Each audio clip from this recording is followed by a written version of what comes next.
जब वो सीबीआई से नहीं रोक पाए, ईडी से नहीं रोक पाए, इनकम टैक्स से नहीं रोक पाए, जब वो झूठे मुकदमों से नहीं रोक पाए, जेल से नहीं रोक पाए, तो कायरों की तरह आके उन्होंने मेरे ऊपर गोली चला दी। क्योंकि जब एक गरीब का बेटा खड़ा होता है तो बहुत लोगों को तकलीफ होती है। लोगों को लगता है कि ये देश अमीरों का है और अमीर इस देश में राज करेंगे और गरीब जो है वो खून के आंसू रोगा। मैं आपको ये कहना चाहता हूं कि वो दिन दूर नहीं, गरीब इस देश में खून के आंसू रोने का नहीं। हम इस देश में इसलिए पैदा नहीं हुए कि हम बच्चियां पैदा हो हमारे घर में और उनको नोच लिया जाए, जैसे मणिपुर में नोचा जा रहा है हमारी आदिवासी बहनों को।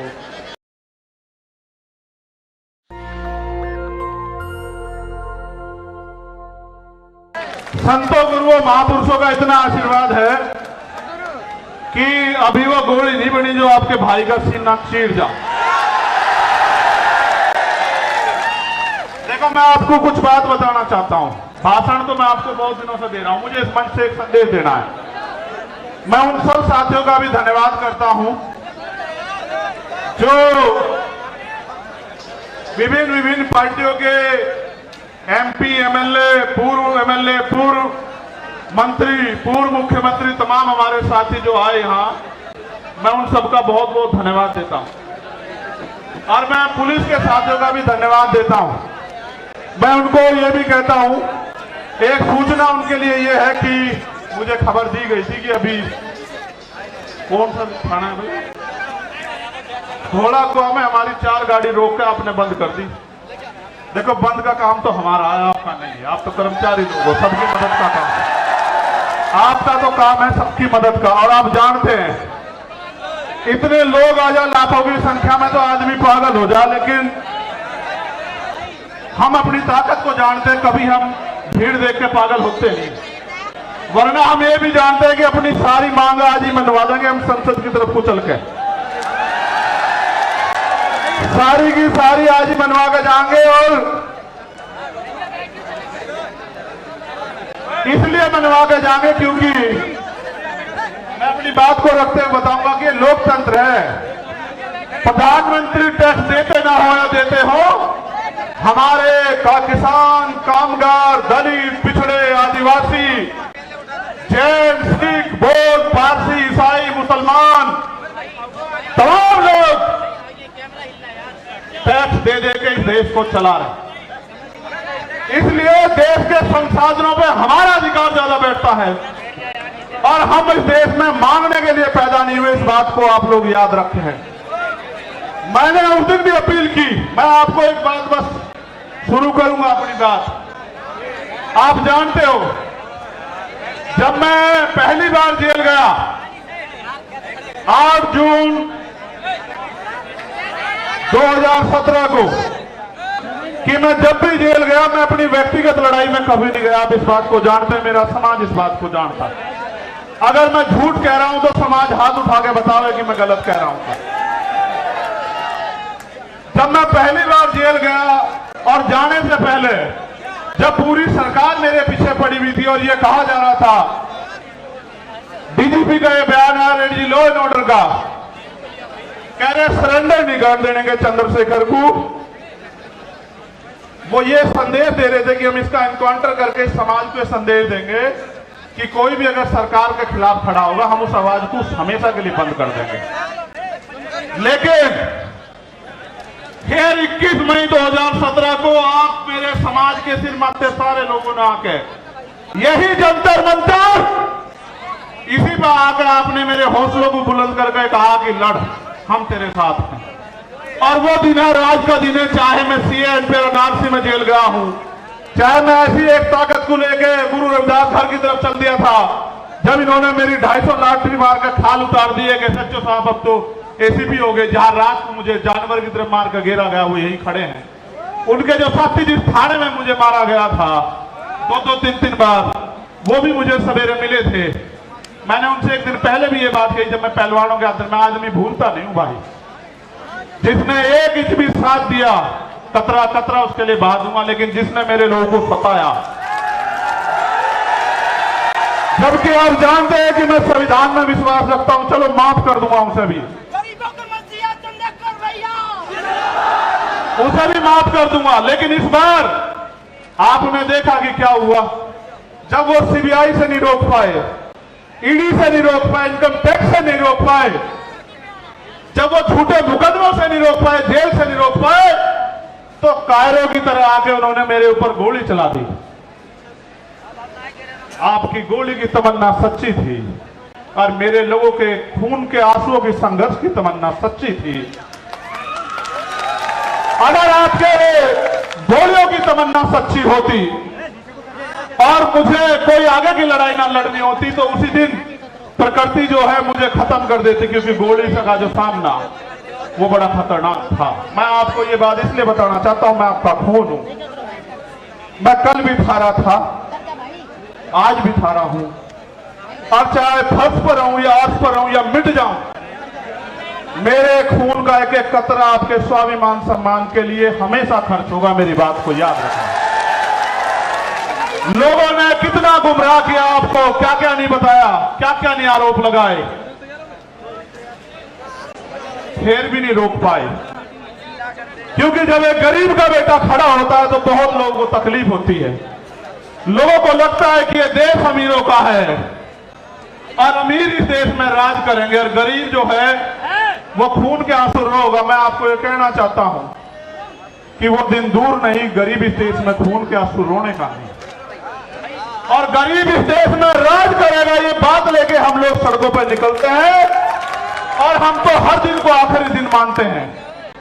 बात मेरी उसकी नहीं थी। जब मैं ज्ञापन पढ़ूंगा आपको पता लग जाएगा कि मैं अपनी लड़ाई लड़ने के लिए आया या मैं अपनी सुरक्षा की मांग करने आया या मैं सीबीआई जांच की मांग करने आया। मैं आपको बता दूंगा। मैंने समाज को इसलिए बुलाया अपने नाम से क्योंकि मैं जानता हूं कि चाहे आप पे एक रोटी कम हो, चाहे आपको पानी ना मिले, चाहे गर्मी आपको कितनी परेशान कर रही हो, लेकिन आप मेरी बात के साथ खड़े रहोगे। और दिल्ली में आज आपने इतिहास लिख के दोबारा दिखा दिया मेरे लोगों। मुझे गर्व है आपके ऊपर। मुझे गर्व है कि मैं गरेट समाज में जन्मा था। मेरा समाज गरेट है और मेरा समाज सम्राट अशोक की तरह गरेट रहेगा। मुझे इस बात का गर्व। ये बात मैंने आपको इसलिए बताई कि आज के जो हालात है ना, इन हालातों में गरीब के बेटे को रोकना जो ईमानदार भी है और संघर्षशील भी है और जिसके गले में पट्टा नहीं है किसी का, वो बड़ा खतरनाक है। जब मैं कहता हूं ना, मुझे आदत है, पश्चिम के लोग हैं, तो भाई आप इसे हम ही मानना करो, ठीक है? इसे आप हम मानना करो सारी, क्योंकि भाई मैं भी तो भीम आर्मी का आपकी तरह सिपाही हूं, एक छोटा सा। सबसे पहले मैं धन्यवाद दूंगा जो पैदल चल गए, दोनों हाथ उठा के उनका बहुत बहुत धन्यवाद। फिर मैं धन्यवाद दूंगा उनका जो साइकिल से आए। फिर मैं धन्यवाद दूंगा उनका जो बारिश में भीगे, तमाम तरह की मुसीबतों का सामना करा, उनका हौसला नहीं डिगा, जिन्होंने औरों को भी प्रेरित किया। और फिर मैं धन्यवाद दूंगा जो बस से आए, ट्रेन से आए, कैसे कैसे आए, भूखे पेट आए, कैसे आए। मैं आज अपने परिवार के बीच में हूं, नेता नहीं हूं। यहाँ आपका खून हूं। मैं आपसे एक सवाल पूछना चाहता हूं बात की शुरुआत में ही। अगर मैं ये लड़ाई लड़ रहा हूं गरीबों की, कमजोरों की, पहले होता क्या था आप जानते हो। मैं आपका खून हूं कि गांव में ताकतवर आदमी, सामंती आदमी जिस बहन की बच्ची की चाहे उसकी चुन्नी खींच ले, उसके कपड़े खींच ले, उसको नोच ले, और फिर गांव के गांव में पंचायत होकर बात निमट जाती थी। किसी की बारात रोक दो, किसी के ऊपर पेशाब कर दो, किसी को थूक दो, किसी पे थूक चटवा दो, किसी की मूंछ काट लो, किसी के पानी छूने पे हत्या कर दो। तो पहले ये ताकतवर लोग था, उनका जन्मसिद्ध अधिकार है। मगर जब से भीम आर्मी के सच्चे पहरेदार मैदान में आए हैं देश के अंदर, वो कर तो देते हैं घमंड में, लेकिन उन्हें नू नहीं पता, उनकी मां भी नहीं बचा सकती उन्हें। फिर सरकार तो बहुत बड़ी। फिर वो जाते हैं जेल। जब वो जेल जाते हैं तो वहां बैठ के वो सोचते हैं कि हम किसकी वजह से जेल जा रहे हैं। तो जब वो जेल जाते हैं तो फिर वो क्या करते हैं पता है? वो जेल जाके ये कहते हैं बाहर निकलते कि इस आदमी को निपटाओ, वरना तो हमारा एक छत्र जो अधिकार है वो खत्म हो जाएगा इस देश में। उन्होंने शुरुआत ये यहां नहीं की, उन्होंने शुरुआत बिहार में की, जब भाई राकेश पासवान को उन्होंने 20 गोली मारी। हम समझ नहीं पाए, 20 गोली मारने के बाद उन्हें लगा ये डर जाएंगे, लेकिन आप डरे नहीं। फिर उन्होंने विदिशा में हमारे जिला अध्यक्ष भाई चरण सिंह की हत्या करी, फिर भी नहीं हम डरे। हम आंदोलन में आए, हमारी जान चली गई, तब भी नहीं डरे। फिर उन्हें लगा कि भाई जड़ ही काटो, टहने भी मजबूत हैं, जड़ भी मजबूत है, पत्ते भी मजबूत है, भाई जड़ ही काटो। तो बाबा साहब बड़े रुकने के लिए, तो जड़ काटने का वो क्या था कि चंद्रशेखर आजाद को निपटा दो। देखो वो तो बच्चे हैं जिन्होंने ये किया है, सच बात बता रहा हूं, बच्चे हैं, लेकिन उनके हाथ पीछे जो है ना, उनकी जिन्होंने उनके हाथ में हथियार दिए वो बच्चे नहीं है। हम सीबीआई जांच की मांग इसलिए कर रहे थे कि बहुत सारे लोगों ने मजाक उड़ाया कि अपने आप सिक्योरिटी लेने को हमला कर दिया है। जिसकी रक्षा इतना बड़ा समाज करता हो, जिसकी रक्षा जो है सम्राट वीर भोज के वंशज करते हो, जिसकी रक्षा सर छोटू राम के वंशज करते हो, जिसकी रक्षा गुरु गोविंद सिंह जी के बच्चे करते हो, जिसकी रक्षा सतगुरु रविदास जी महाराज के बच्चे करते हो, जिसकी रक्षा भगवान वाल्मीकि महाराज के बच्चे करते हो, उनको लगा कि वो उसको मिटा देंगे। ये किसान कमेरों की आवाज है, ये मिट्टी का भले ही हो, लेकिन इसके लोगों ने इसे बड़ा ताकतवर बना। ये एमपी एमएलए भले ही ना हो, लेकिन ये अच्छी अच्छी सरकारों का गला पकड़ने का दम रखता है, ये बात सब लोग जानते हैं। सम्मानित साथियों, आज इस पावन अवसर पे, क्योंकि भीम आर्मी का स्थापना दिवस भी है, 8 साल पहले आज ही के दिन हमारे माननीय राष्ट्रीय अध्यक्ष और तमाम हमारे सिपाहियों ने यह ऐलान किया था कि भीम आर्मी भारत एकता मिशन के नाम के संगठन के जरिए हम इस देश में मनुवाद ब्राह्मणवाद की जड़ें काट देंगे। जो कारवा एक छप्पर से चला, आज वो कारवा सैलाब के रूप में दिल्ली की सड़कों पे है। प्राइमरी स्कूल के मास्टर के इस बेटे ने कभी सोचा नहीं था कि अगर ईमानदारी से काम करने वाले को इतना प्यार मिलता है तो फिर लोग ईमानदारी से क्यों नहीं काम करते।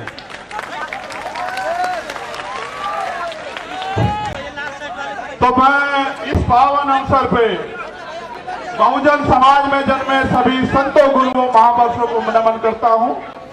भगवान बुद्ध, सदगुरु रविदास जी महाराज, गुरु नानक देव, संत कबीर, भगवान वाल्मीकि महाराज, गुरु घासीदास, राष्ट्रपिता ज्योतिबा फूले, छत्रपति साहू जी महाराज, बाबा साहब अंबेडकर, नारायण गुरु संत गाडगे जी महाराज, चौधरी सर छोटू राम जी, कोतवाल धन सिंह गुर्जर जी, संत राम बी प्रजापति जी, महामना राजसू वर्मा जी, बाबू जगदेव प्रसाद कुशवाहा जी, इनको इसलिए याद करो, ऐसी सभा में उनको गोली मार के खत्म किया गया था। वो ऐसे सिपाही, राष्ट्रपिता ज्योतिबा फूले की मूवमेंट के सिपाही, जिनको मारने का काम जो है बिहार में किया गया था। जननायक कपूरी ठाकुर, मान्यवर काशीराम साहब, मान्यवर दीना माना वाल्मीकि साहब को नमन करता हूं। और सम्मानित साथियों, मुझे संदेश के तौर पर आपको ये कहना है, मैं आपसे पहले पूछना चाहता हूं, क्या मैं कोई गलत लड़ाई लड़ रहा हूं?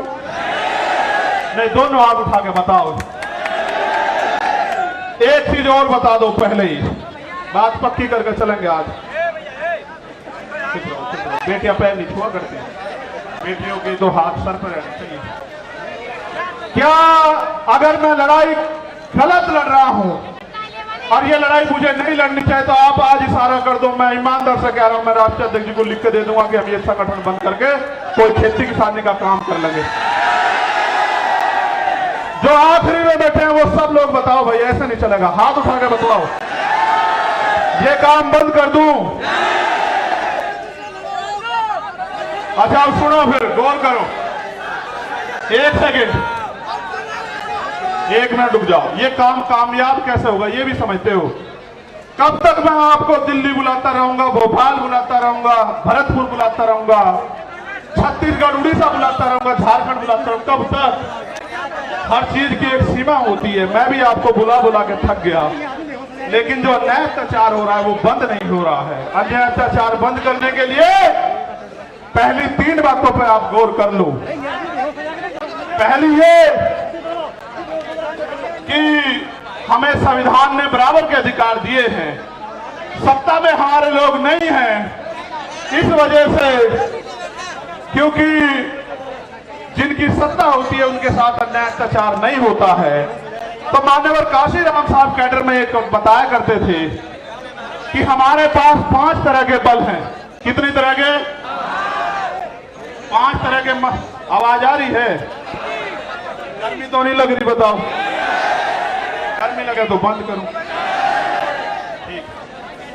तो 5 तरह के बल है। पहला बल है बुद्धि बल। भाई कान से सुनो, वरना इसके चक्कर में पड़ जाओगे, सब खत्म हो जाए। पहला बल है बुद्धि बल, दूसरा बल है धन बल, तीसरा बल है बाहुबल और चौथा बल है जनबल और 5वां बल है मनोबल। अगर जिसका मनोबल गिर जाए उसके लिए चारों बल बेकार हैं। मनोबल किसे कहते हैं? कि जब आप पहले ही हार मान लो। साहब भी कहते थे, मैं उनकी बात को आगे बढ़ाते हुए आपसे कह रहा हूं, पहले तो दलित समाज जो है अपना, वो दलितपन छोड़े, अन्याय का जवाब देने के लिए तैयार होना चाहिए।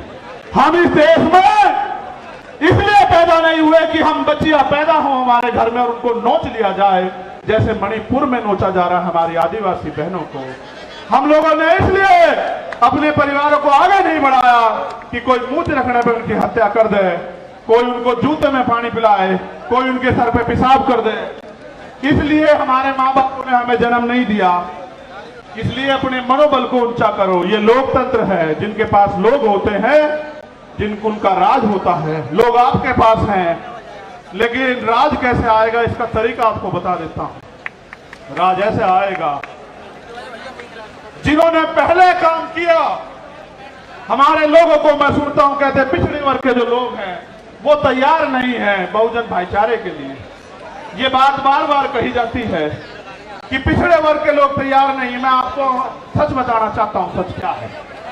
सच ये है, और आप इस बात को मेरी सुनोगे, कि पहले दलित समाज के लोगों को पढ़ा के अपने पैरों पे खड़े करके किताबें लिख के अपनी लड़ाई लड़ने के लिए सबसे पहले जो अगर शुरुआत किसी ने की, गुलाम भारत में अंग्रेजों के गुलाम जब हम थे, तो वो राष्ट्रपिता ज्योतिबा फूले ने की, जो पिछड़े समाज से आते हैं। उन्हीं को बाबा साहब अम्बेडकर ने अपना गुरु माना। बाबा साहब 91 में पैदा हुए और ज्योतिबा फूले 1890 में चले गए।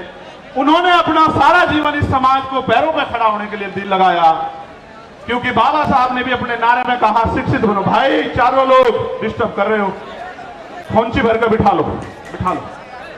फिर छत्रपति साहू जी महाराज को याद करो, जिन्होंने बाबा साहब को बाबा साहब बनाने में योगदान किया, उनकी प्रेस के लिए पैसा दिया। वो हमारे पिछड़े समाज के इतने बड़े नेता थे। राजा होते उन्होंने समाज से कहा कि डॉक्टर अंबेडकर आपके समाज के सच्चे नेता, इनका साथ दो। आप ये बताओ, वो भी पिछड़े समाज के थे। पेरियारी रामास्वामी नायकर, वो भी पिछड़े समाज के थे। नारायण गुरु, वो भी पिछड़े समाज के थे।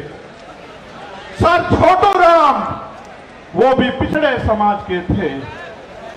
बाबू जगदेव प्रसाद कुशवाहा, वो भी पिछड़े समाज के थे। जननायक कपूरी ठाकुर, वो भी पिछड़े समाज के थे। महामना रामस्वरूप वर्मा, वो भी पिछड़े समाज के थे।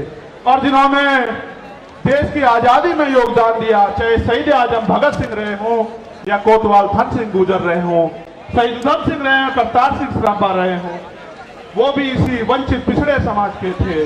उन्होंने अपना काम कर दिया। अगर आप चाहते हो कि बहुजन एकता बढ़े, अब आपकी जिम्मेदारी है कि आप उनको जाके बहुजन आंदोलन को समझाने का काम करो। जैसे पहले उन्होंने घर घर जाके आपको समझाने का काम किया, ऐसे आप भी जो है अब घर घर जाके उनको समझाने का काम करो। पहले लल्ले यादव भी पिछड़े समाज से थे। ये बात मैंने आपको इसलिए बताई। आप ये सोचते हो कि वो गलत है, नहीं, कुछ गलतियां हुई है, उसकी वजह से दिक्कत आ रही है। वरना पिछड़ा समाज भी ब्राह्मणवाद मनोवाद का सबसे बड़ा जो है विरोधी बैठा है, और ये बात उन्होंने 19 के दशक में करके भी दिखाई है। नेशनल दस्तक की आपसे गुजारिश है कि अगर इसको बचाना चाहते हैं तो नेशनल दस्तक को सब्सक्राइब करने के लिए रेड कलर के सब्सक्राइब बटन को दबाएं, फिर बेल आइकन की घंटी दबाएं। नेशनल दस्तक को बचाने के लिए बहुत जरूरी है कि हर खबर को शेयर करें, लाइक करें, कमेंट जरूर करें।